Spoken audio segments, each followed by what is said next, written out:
Dans le jardin des plantes, à l'abri des regards et du public, la zone écologique héberge de nouveaux habitants. Il a une belle motte. Il a un beau port. Celui-là, il est de 2013. Voici le cerisier de Sainte-Lucie, ou de son nom scientifique, le Prunus mahaleb. À quelques kilomètres de là, c'est dans les Yvelines, à l'arboretum de Versailles-Chèvreloup qu'il a grandi et reçu les meilleurs soins avant de monter à la capitale. On n'a pas envoyé cela, un peu de traces de malformation, de blessures, et celui-là il était tout tordu. Il était un peu tordu. L'arboretum, laboratoire de botanique à ciel ouvert, voit naître les plus beaux spécimens des sites du Muséum d'histoire naturelle, et ce, dès le stade du semis. C'est la nurserie finalement ici.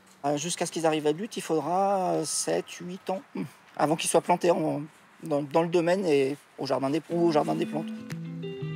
Plus de 8000 arbres et 2500 variétés se côtoient dans des espaces simulant les 5 continents de la planète.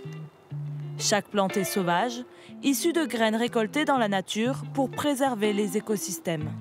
On a des surfaces très variées, on a des terrains sablonneux, des terrains argileux, des terrains calcaires. Et puis on a des endroits avec des sous-bois, par exemple, qui permettent d'avoir des microclimats adaptés à certaines espèces. Et puis de grandes prairies. Donc voilà, une grande diversité d'espaces et une grande diversité de biodiversité aussi.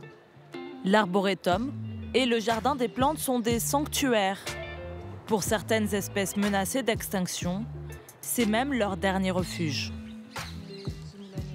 Comme les prairies calcaires, par exemple, c'est des prairies où on trouve beaucoup d'orchidées au printemps. Donc c'est des prairies qu'on trouve beaucoup dans l'Essonne, mais qui de plus en plus vont disparaître.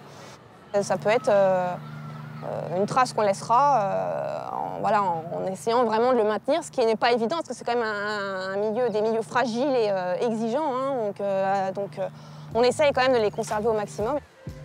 Sauver et protéger les derniers individus existants, c'est également la mission que s'est donnée le Parc zoologique de Paris, géré lui aussi par le Muséum d'histoire naturelle. C'est ce que nous verrons dans notre dernier épisode.